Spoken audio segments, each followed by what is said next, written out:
Today I want to share my thoughts and ideas, how we can have a better life scenario. We know everything's all fucked up. Did you ever stop and take a look around you and just go, what the fuck is going on? What is this shit? You know, the more and more you educate yourself and the older you get, sometimes you're like, man, I don't know fucking shit. I don't understand this. I understand this less than I did 10 years ago. No, I want to talk about some scenarios. What are some stuff we can actually do to combat this and actually move into a realm of existence that's good for the planet, good for ourselves, good for the people. It gives back to everybody, the plants, the animals, nature, and just the well-being of all of us human beings. And I think there's no better and more significantly important thing such as food. And let's get right into it. Hey, welcome guys to another edition of Up and In It. I'm your host, Adrian Babishoff, and if you're new here, this show is completely dedicated to liberation and independence, to better your life, to seek alternatives to the daily grind, moving you from surviving to thriving and living life raw. So, I want to talk about the significance of a chef and what this even means as far as health and time. And if you look at it, I want you guys to ask yourself a question of how healthy it is, the foods that we're eating. And this even goes for the fucking organics, okay? I bought myself some organic salsa.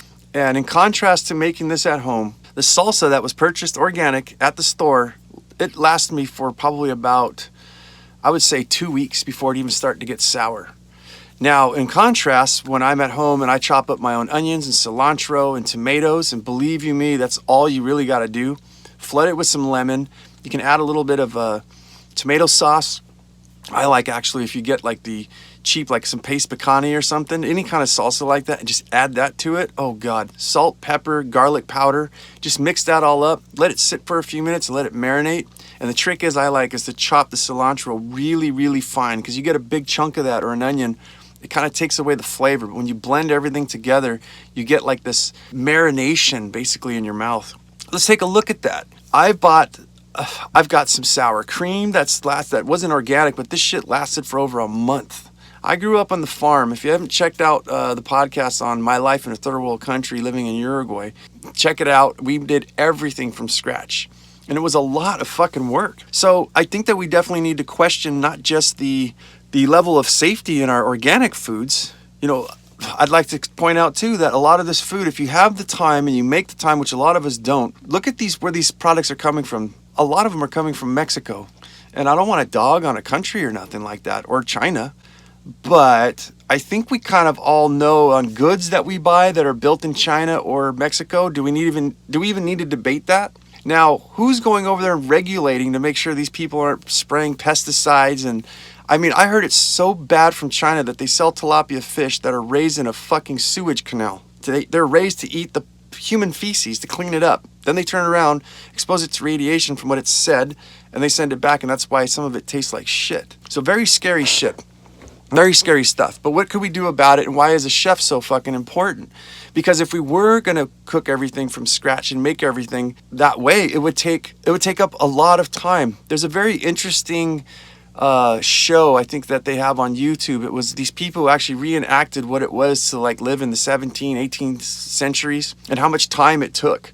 And it was basically by the time, without refrigeration and all these issues. I mean, we've got technology now, but it would take like 2 to 3 hours. By the time you'd butcher a chicken, clean it out, defeather it, get the wood to start a fire. It took a lot of time. And I think that there were people who were actually chefs. That was their job. And I imagine in the Native American Indians and indigenous people, there's people that way as well. I mean, men go out, or women, and they're out running, chasing the gazelles or hunting fucking monkeys with blow guns, you know, and they're tired, they're fatigued, and they come and carrying all that weight. They come back and bring it, and you got skinners, and you got people who will part out the meat and start cooking.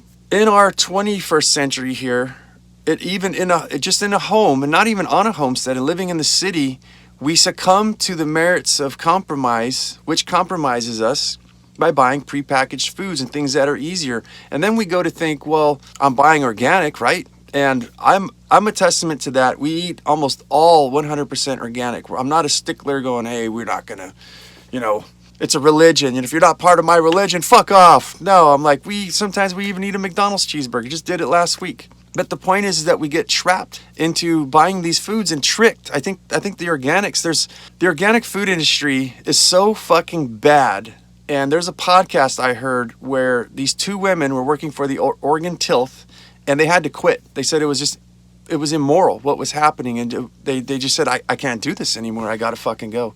So you gotta look into it for yourself and check this shit out.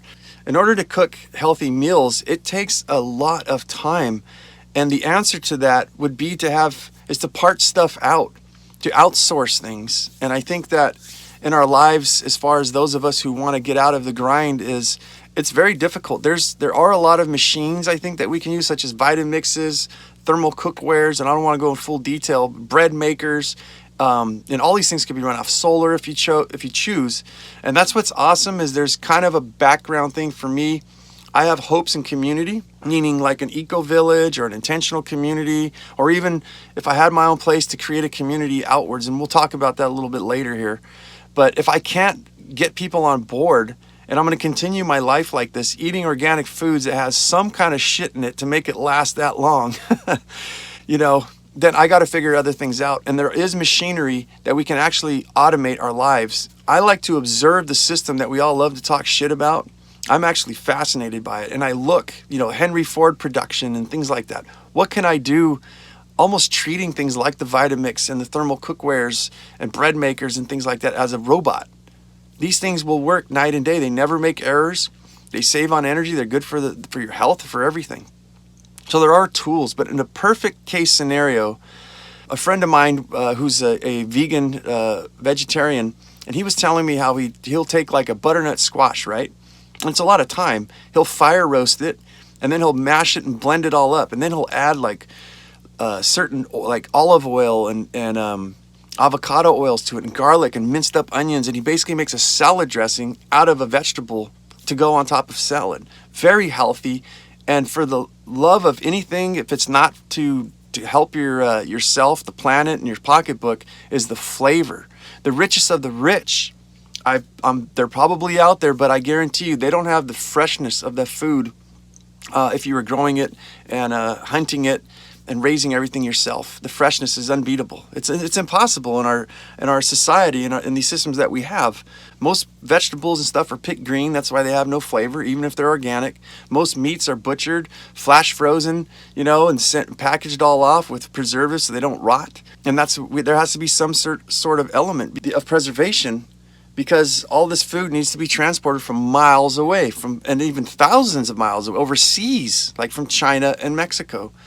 A chef, to me, would be the only job. I mean, that's a job in itself. 3 meals a day and catering to everybody's needs. And that, in turn, the community would grow the food. So let's move on to growers, not showers. I think we got a lot of people who like to talk, a lot of people who like to make things happen or try to make things happen. As they say, there's 3 types of people in this world. There's people who make shit happen. There's people who talk about things happening, and people that wonder, is something supposed to happen? So in this case, it's very important that we need growers, and we would have to be regimented on this thing and to make sure that everybody knows exactly what it is that they're doing. There's a lot that goes into it, There are such things that I'm going to bring up as aquaponics, food forests, farming basically with nature. We definitely, to have the fresh food, that would be a job in itself as well. I guess this explanation of a better life scenario is more geared towards like time management and group effort. Like, how are we supposed to do all this ourselves? And again, there's container gardening and things like that. I think may be possible, but you still got to keep revenue coming in and everything. So that's the significance, and the takeaway is, I think I'd like you guys to get from this episode, is that in a group, in a tribe of people, life could be a hell of a lot easier. My ideal situation, this is kind of bumping up a little bit further down the show notes here, but the ideal situation to me is to be in a place where you can forage. If you don't know what, any of you guys don't know what that means, it means just going out in the woods and picking stuff, foraging off the land. So the ideal situation is placement. And I did have this experience in Oregon, where I lived in Lincoln City. It's like Central Oregon coast. And there were chicken of the woods, turkey tail, I believe, mushrooms, morel mushrooms, I think it was. I wasn't too keen, but I know there was like a ton of edible fungus out there, of edible mushrooms. There was tons of berries, blackberries. I think there was Solomon or salmon berries. And not to mention that there are elk. One morning I woke up and there was about 25 elk laying in our backyard, and they sounded like thunder when I opened the door. I also saw a salmon the size of my leg, about 4 feet long, in the stream in our backyard. We went and crabbed at the Siletz Bay. We would go get Dungeness crabs. So just foraging would be an awesome thing to send everybody off. The ocean is just such an abundance.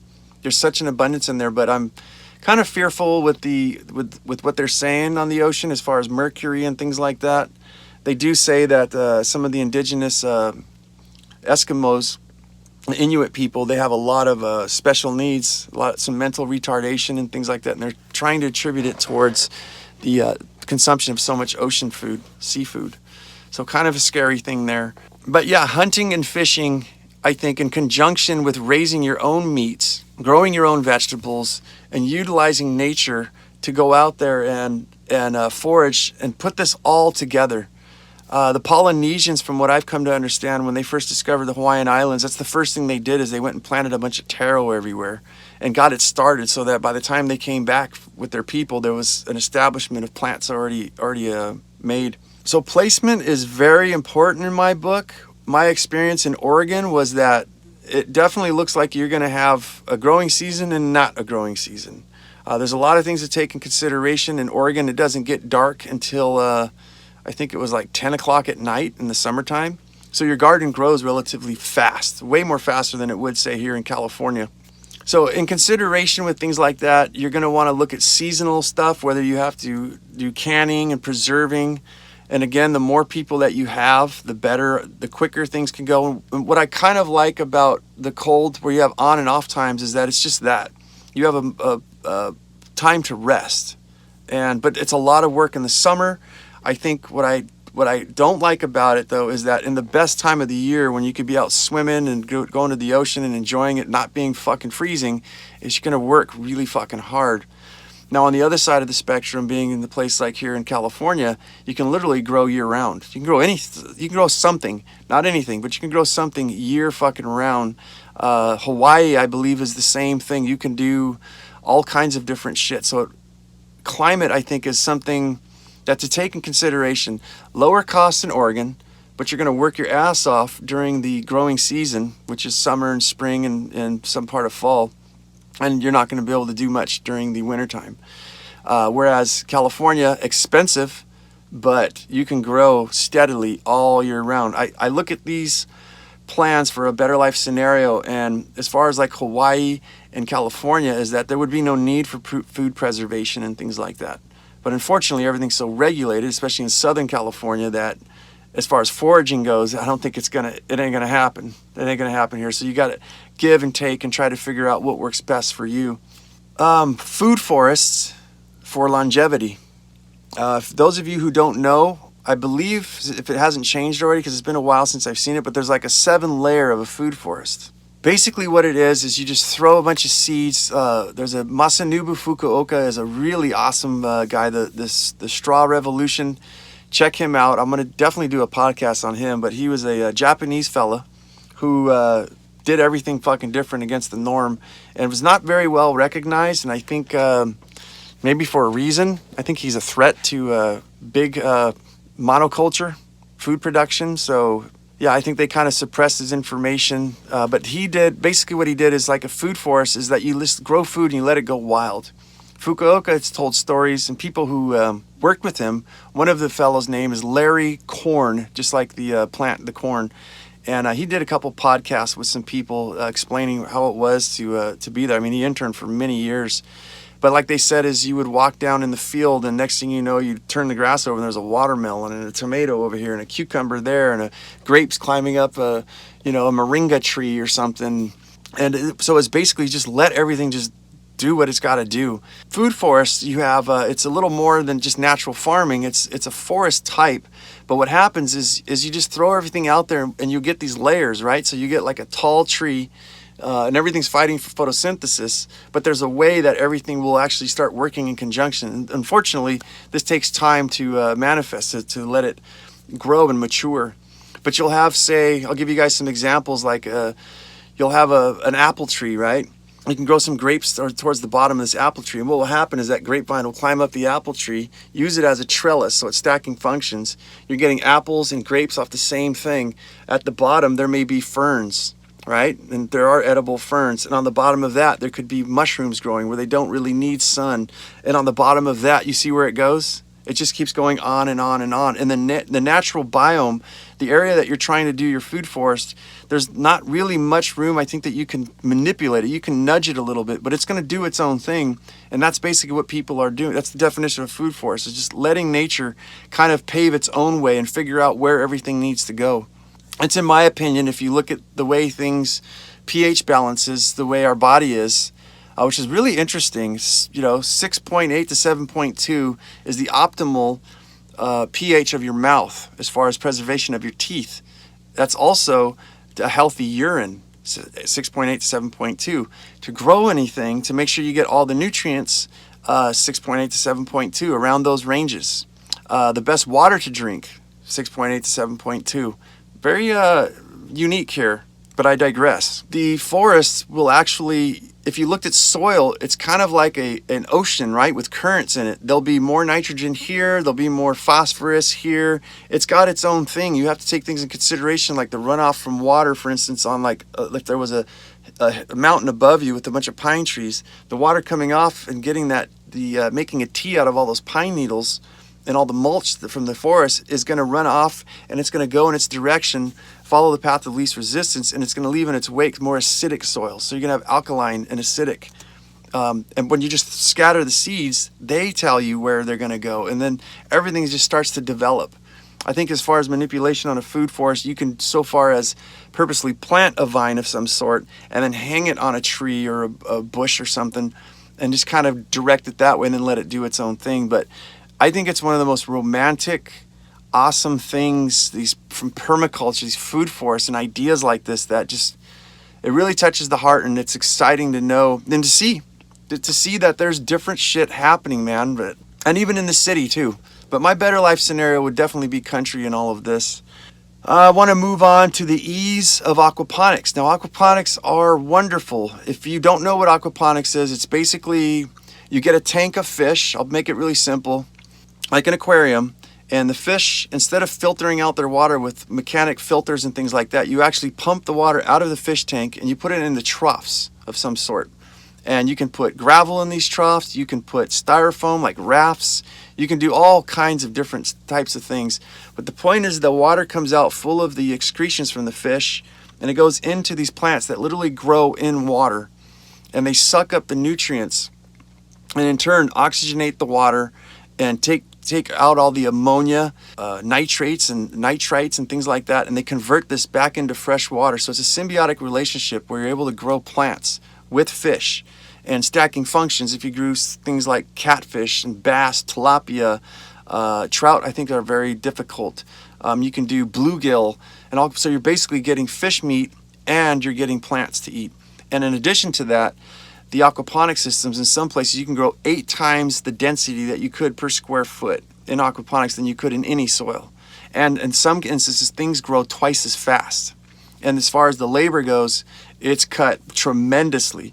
As far as water goes, in a drought, it uses 95% less water than any type of gardening out there, especially monoculture, which is basically, tractors going out and doing hundreds of acres and planting just like corn or soy or wheat or whatever. That's monoculture. So aquaponics is a revolutionary thing. I think it's going to take over. Why I like it better than hydroponics, unless something new has come up, is that hydroponics does the same thing where they raise plants inside of in water, but they dump synthetic nutrients. They'll extract these things from like bat guano, bat droppings, and fish emulsion and things like that, and they'll condense it all into this thing, and you just dump it in there. The problem is after dumping, it's not a symbiotic relationship. The water turns salty, and it has to be dumped, cleaned out, and then redone again. So that's kind of my thing, unless somebody can inform me that it's different now. But you're dumping that, and where do you dump that? Especially if you're trying to live with nature, and you just dump it into the river or in the ground, and that washes off. Not a good thing in my book. But the problems I have with aquaponics is that it's plastic, and I know I've been told that I'm a purist. Yeah, I have my problems with plastic. Some of the research that I did was these sports water bottles, and these scientists did some observations, some testing on it, and they said just even luke water will actually take the chemicals out of the plastic, and you're ingesting these things into your body, and these cause estrogen levels to rise in men and all kinds of breast cancer. And I mean, think about it. You know, as I said earlier with the organic foods, plastic comes from oil. So it can't be fucking good. The answers, though, we don't want all the problems, is to me is glass, bamboo, wood cups, containers. I think glass is the best. I think that hemp is coming up too. I don't know why it's been suppressed, probably because it's going against monoculture and everybody else. But yeah, I've been working very hard and diligently to try to come up with a way to get rid of plastics, but it's in my belief, I'm not 100% against the plastics. I think that if I had to, I would definitely do aquaponics, but I pissed off one of the aquaponics communities by asking this question. I did a water sample, but in that study I found from my home water is that the toxicity levels were so fucking high that one gentleman that I asked his opinion on it said that the toxicity is so high I wouldn't even use that on your garden. So water, oh, that's a scary thing. So that was all barely in drip irrigation tubing. That's where it came from.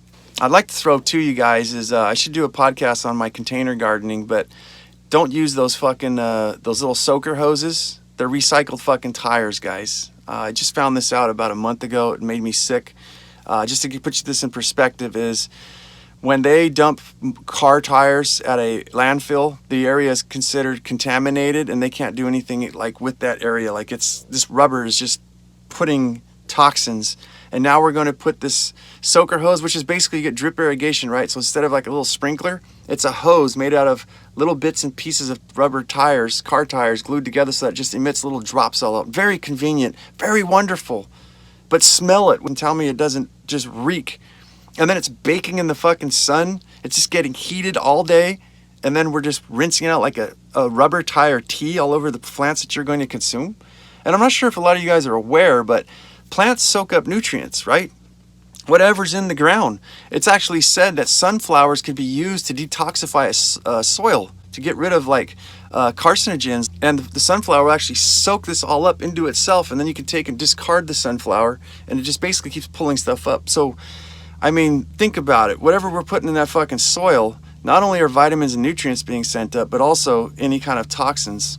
I think it was arsenic. Yeah, it was arsenic. If you had arsenic in your soil, you could use sunflowers to clean it up. Let's move on to bartering. And I think that in a best case scenario, to raise all your own meats and things like that, it's a lot of fucking work. It's a lot of work. My experience in South America with my family raising our own cattle to butcher, it's a lot of fucking work, man. I've been involved in parting out sheep, bulls, and I mean this large 1,500 pound animal. One of the things from the Russian heritage where I come from, a lot of them up back in the San Joaquin Valley actually found it more beneficial to let other people raise the sheep, and then they would just buy it from them. Again, I don't know what type of feed, if it was organic or non-GMO or what, but I don't think they really care. But even if they raised and grained it themselves, just like, for instance, getting like 5 sheep, it was way more profitable by the time you considered time and the feed and all the other costs that are involved, deworming and cleaning and all the maintenance.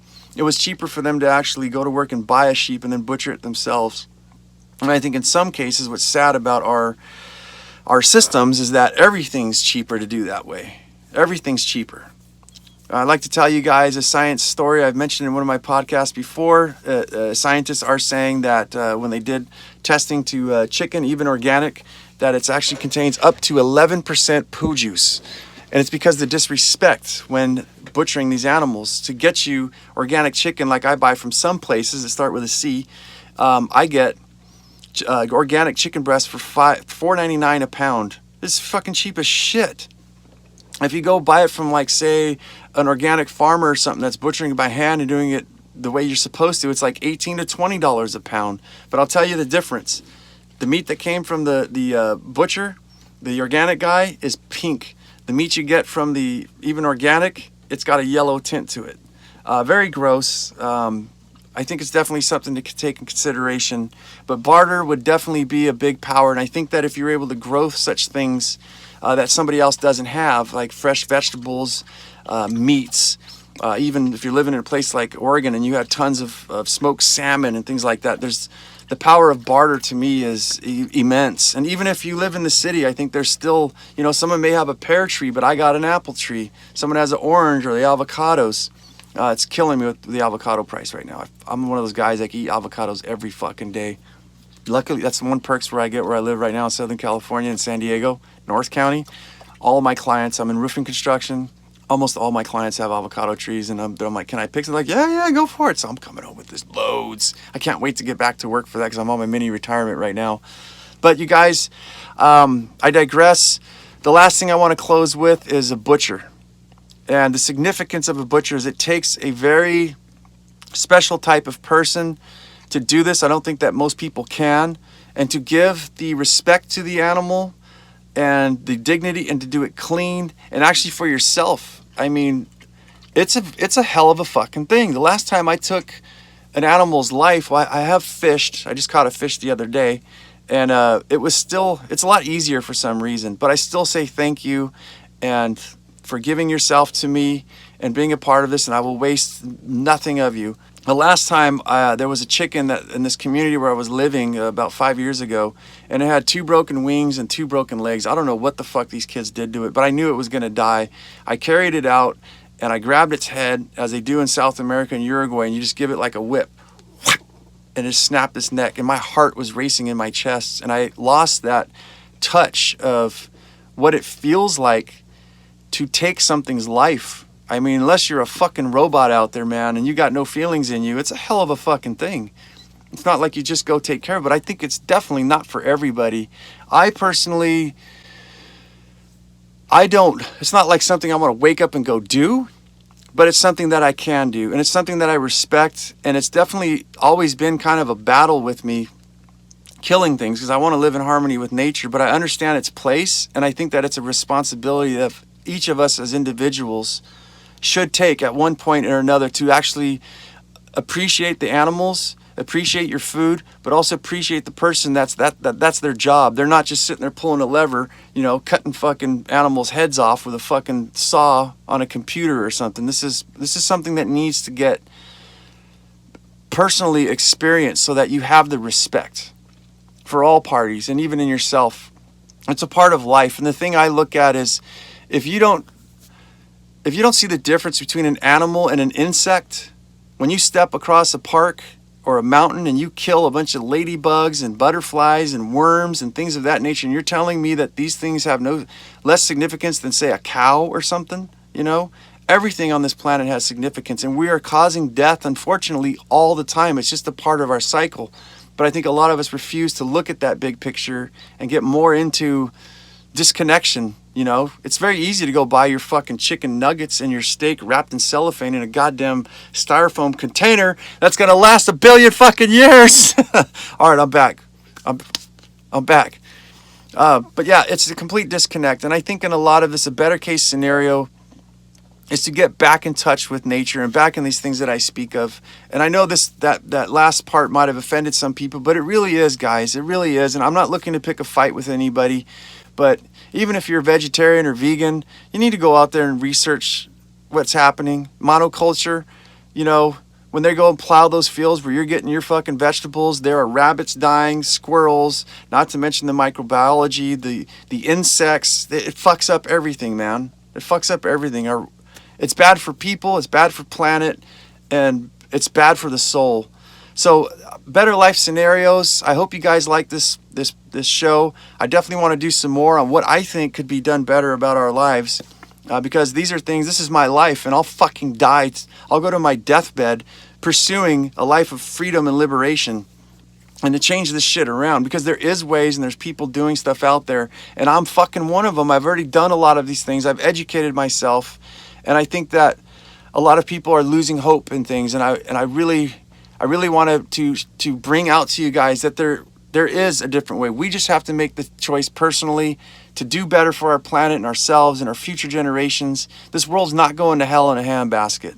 I mean, a meteor could hit us or something. We have no control, but we do have control of voting with our dollars or just getting off the fucking rat race and starting something fresh, new, and clean. And we owe it to ourselves. We owe it to nature. And I hope that this message has found you guys well. Nothing but good intentions. So if you guys like this sort of thing, consider checking me out on it's Up and In It is the name of the show, and you can find this anywhere from YouTube. There's a private Facebook, ask to join, and I'll approve you there. There's Instagram, where I post every single day just about. I try to. I have a special needs kid, so it gets a little rough sometimes. But that's the place I can show you guys kind of proof of concept. I'm on a mini retirement and all kinds of other things there. And there's also Apple Podcasts, and there's Spotify. Anywhere on the platforms, if you type Up and In It, you'll find me there. And I really appreciate if you guys comment. Let me know that you're out there, what you guys would want to hear, how I'm doing. I'm just starting out, so I hope I'm doing good for you guys. And the main thing is to give perspective and help people's lives out and hopefully inspire you guys. So with that, that's the end of the show. Don't lose your muchness. Human up. Carry on the fire. Live it, love it, own it, bone it.